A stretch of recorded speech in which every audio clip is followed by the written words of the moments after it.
Bus Pakistan ప్రజలు ఏమనుకుంటున్నారు, వాళ్ళ మనసులో మాట ఎలా ఉందంటే, ఇప్పుడైనా సరే నరేంద్ర మోడీ పాకిస్తాన్ని భారతదేశంలో కలుపుకుంటామంటే అక్కడి ప్రజలు వాళ్ళ మిలిటరీతో, మన మిలిటరీ వాళ్ళ మిలిటరీతో పోరాడి వాళ్ళతో గెలిచి పాకిస్తాన్ ఆక్యుపై చేయాల్సిన అవసరం లేదు. పాకిస్తాన్ ప్రజలు వాళ్ళ మిలిటరీతో పోట్లాడి మన దేశంలో కలిసిపోవడానికి రెడీగా ఉంటారు. అంత కసిగా ఉంటారు ప్రజలు. ఎందుకంటే వాళ్ళ దుర్భర పరిస్థితులు ఎలా ఉన్నాయంటే, గ్యాస్ కొరత, తిండి కొరత, ఎన్నో విధాలుగా అశాంతి, ఎప్పుడు ఎక్కడ బాంబు దాడులు జరుగుతాయో తెలియదు, ఎప్పుడు ఏం జరుగుతుందో తెలియదు. పక్కలో బల్లెంలాగా ఆఫ్ఘనిస్తాను, ఇలా ప్రతిదీ టెన్షన్గా బతుకున్నారు పాకిస్తాన్ ప్రజలు.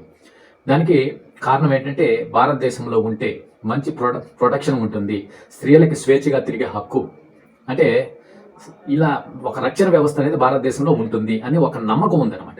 ఆ నమ్మకం ఇప్పటికి రోజు రోజుకి మోడీ పైన పెరిగిపోతుంది. మోడీ పరిపాలనలో భారతదేశం చాలా గట్టిగా ఉంది. ఎందుకంటే ఒకప్పుడు కాంగ్రెస్ గవర్నమెంట్ ఉన్నప్పుడు మన భారతదేశంలో బాంబు దాడులు ఎలా జరిగేవంటే, నెలకొక సూర్య దీపావళి లాగా ఏదో ఒక పెద్ద పెద్ద స్టేట్స్లో, అంటే బెంగళూరు, హైదరాబాద్, ఢిల్లీ, ఏదో ఒక చోట బాంబు పేల్చి ఒక 20 మంది, 30 మంది, 100 మంది, 200 మంది, తక్కువగా 3, 4 మంచి రద్దీ ప్రాంతాల్లో బాంబులు పెట్టేసి చంపేస్తా ఉన్నారు, పేల్చేస్తా ఉన్నారు. వాళ్ళు ఎక్కడి నుంచి వచ్చారు? పేల్చేవారు మన దేశం నుండి ఉండేవాళ్ళు కాదు, మన దేశంలో సపోర్ట్ చేసేవాళ్ళు ఉన్నారు. కానీ వీరు అదే పనిగా పాకిస్తాన్ నుంచి వచ్చేవారు. పాకిస్తాన్ నుంచి ఇండియాకి రావడం కాంగ్రెస్ ప్రభుత్వ పాలనలో చాలా చాలా ఈజీ. ఎలా ఉంటుందంటే, మన ఊరి నుంచి హైదరాబాద్, ఢిల్లీ వెళ్ళినంత ఈజీ అనమాట. ఎవ్వరు అడగరు, పట్టుకునే వాళ్ళు లేరు. వాళ్ళని ఎవరైనా పట్టుకోవాలని, వాళ్ళని ఆపాలని చూసినా కానీ కాంగ్రెస్ పెద్దలు అప్పుడే నో వాళ్ళని వదిలేండి, వాళ్ళు మన వాళ్ళని అని చెప్పి వదిలేస్తూ ఉన్నారు. ఇంత బార్డర్ అంత లూజ్గా ఉండేది, చాలా ఈజీగా వచ్చేయచ్చు. వాళ్ళు ఇక్కడికి వచ్చేసిన తర్వాత వాళ్ళకి కొన్ని వేల కోట్ల రూపాయలని ఫైనాన్షియల్గా హెల్ప్ చేసేది ఎవరు? ఇక్కడ ఎవరైతే ఇలా టెర్రరిజాన్ని ప్రోత్సహిస్తున్నారో కొద్దిమంది, వారు వీళ్ళకి ఫైనాన్షియల్గా సపోర్ట్ చేసి మీరు బాంబులు పెట్టుకొని బంధం చంపేసి వెళ్ళండి అని, అంటే వేల కోట్ల రూపాయలు వాళ్ళకి ఇచ్చేవారు. ఇలా పాకిస్తాన్కి ఏదో ఒక రూపంలో కొన్ని వేల నుంచి లక్షల కోట్ల రూపాయలు ప్రయోజనం పొందే విధంగా కాంగ్రెస్ గవర్నమెంట్ కొన్ని ఎన్నో విధాలుగా ఏదో ఒక రూపంలో విదేశీ సేవల రూపంలో వాళ్ళకి సహాయం చేస్తూ ఉండేది. అందుచేత పాకిస్తాన్ చాలా అప్పట్లో బలంగా ఉండేది పాకిస్తాన్ గవర్నమెంట్ ఉన్నప్పుడు. కానీ మోడీ వస్తే ఒక దెబ్బకి 2 పిట్టలు కాదు, 5-6 పిట్టలను కాల్చేశాడు. ఎలా? నోట్ల రద్దు చేయడం వల్ల. ఎందుకంటే మన కరెన్సీ కొన్ని లక్షల కోట్ల రూపాయలు పాకిస్తాన్ ఉగ్రవాదుల చేతుల్లో, ఆ గవర్నమెంట్ చేతిలో ఉంది.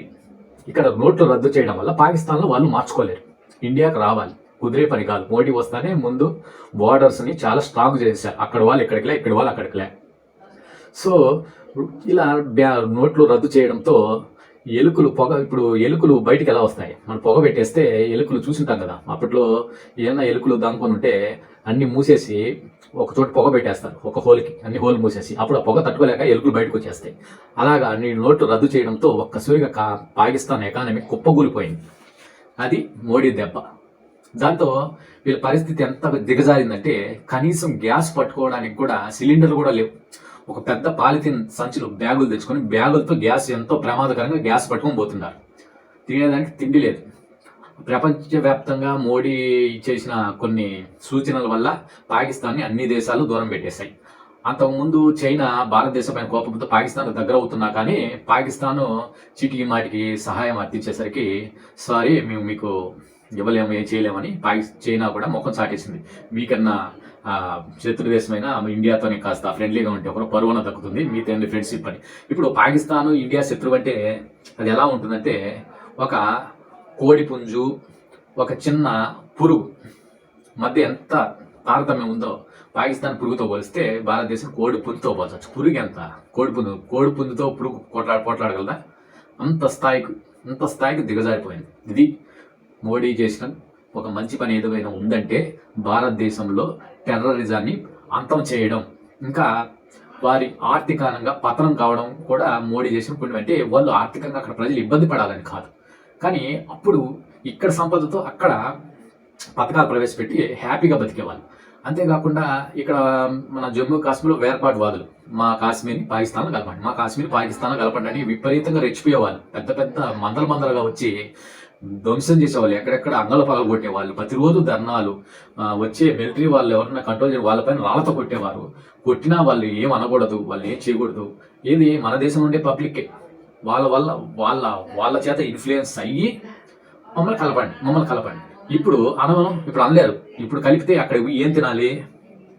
పాచిపోయిన మామూలు ఉప్పుల రొట్టెలు కాదు కదా, పాచిపోయిన రొట్టెలు కూడా లేవు తినడానికి. అక్కడే వాళ్ళకి లేక, వాళ్ళు తినడానికి లేక వాళ్ళు ఇలా అలా అందరిని అడుక్కుంటున్నారు. ఇప్పుడు వీళ్ళు పోయి అక్కడికి పోయి ఏం తింటారు అంటే గప్చీప్ అయిపోయినారు వేరపాటు వాదులు కూడా. మా వద్దునైనా ఎవరైనా ఎక్కువ మాట్లాడితే పాకిస్తాన్ పంపించేసి ఇబ్బంది పడతాం అనుకొని కామ్ అయిపోయారు. ఇది మోడీ దెబ్బ. ఇలా ఒక్క దెబ్బతో ఈ నోట్ల ఏదైతే కరెన్సీ రద్దు చేశాడో ఆ దెబ్బతో 6-7 పిట్టలు టెర్రరిజం పూర్తిగా అంతమైపోయింది. ఎందుకంటే టెర్రరిజంకి స్పాన్సర్ చేయడానికి అప్పుడు బ్లాక్ మనీ ఇచ్చి బాంబులు పెట్టుకొని వెళ్ళిపోయినాను అన్ని వాళ్ళు వచ్చి హ్యాపీగా బాంబులు పెట్టండి. వీళ్ళు బాంబులు పెట్టడానికి ప్లాన్లు వేసుకునే దానికి సమయం పడుతుంది కదా. అందులోపల వీళ్ళు ఎక్కడన్నా ఒక లాడ్జీలోనో ఏదైనా హోటల్లోనూ దిగాలి కదా, వాళ్ళు ఖర్చులే కావాలి కదా. అది ఇట్లా ఫండింగ్ చేసేవాళ్ళు మన దేశంలో ఉన్న కొందరు టెర్రరిజం ప్రోత్సహించేవాళ్ళు. ఇప్పుడు ఆ ఫండింగ్ చేయడానికి కూడా డబ్బులు లేకుండా చేసేసింది. అంటే పాకిస్తాన్ నుంచి తెచ్చుకుంటా ఉన్నారు డబ్బులు. అక్కడ కూడా మన డబ్బే ఉండేది రెడీగా. ఇక్కడ మార్చుకోవడానికి ఎన్ని తలనొప్పులు లేకుండా నేరుగా మన డబ్బే పాకిస్తాన్ ఇచ్చి ఇక్కడ పంపించి ఆ బాంబులు గిమ్ములు పెట్టేసి హ్యాపీగా మళ్ళీ ఏదో గొప్ప ఘనకార్యం చేసి మళ్ళీ పాకిస్తాన్కి వెళ్ళిపోయేవారు. టెర్రరిజం అలా మన కూకటి వేళ్లతో సహా మోడీ గారు అధ్యక్షతన గవర్నమెంట్ ప్రారంభం అయినప్పటి నుంచి పెకిలించి పూర్తిగా తీసేసి అలా అగ్నిగుండంలో పడేశాడు మోడీ గారు. సో ఇప్పుడు చూస్తున్నారు కదా, ఎక్కడే కానీ టెర్రరిజం అటాక్స్ కానీ బాంబు బ్లాస్టింగ్స్ కానీ ఒక 10 years నుంచి అస్సలు వినపడడం లేదు. అంటే ద గ్రేట్ మోడీ గారు. అదే పాకిస్తాన్ గవర్నమెంట్లో తేడా చూడండి. అప్పుడు న్యూస్ పేపర్ తిరిగేసి సరే ఎవ్రీ మంత్కు 2 monthsకు 3 monthsకు అన్నీ చెప్తా ఉంటారు, అన్ని చర్యలు తీసుకుంటాం, టెర్రరిస్ట్ అది చేస్తాం అన్ని చెప్తుంటారు. కానీ ఎక్కడ చూసినా బాంబు దాడులు. ఎక్కడ బాంబు వెళ్తుందో భారతదేశంలో ఏదో ఒక పెద్ద నగరంలో బాంబు బ్లాస్ట్, టెర్రరిస్టులు మేమే చేసామని గొప్పగా చెప్పుకునేవాళ్ళు. దాని వెనక వాస్తవం ఉండాలి. అంత నీచంగా ఉండేది అప్పుడు. సో వీడియో ఇన్ఫర్మేటివ్ అనిపిస్తే షేర్ చేయండి, సబ్స్క్రైబ్ చేయండి, కామెంట్ చేయండి. జై హింద్, జై భారత్.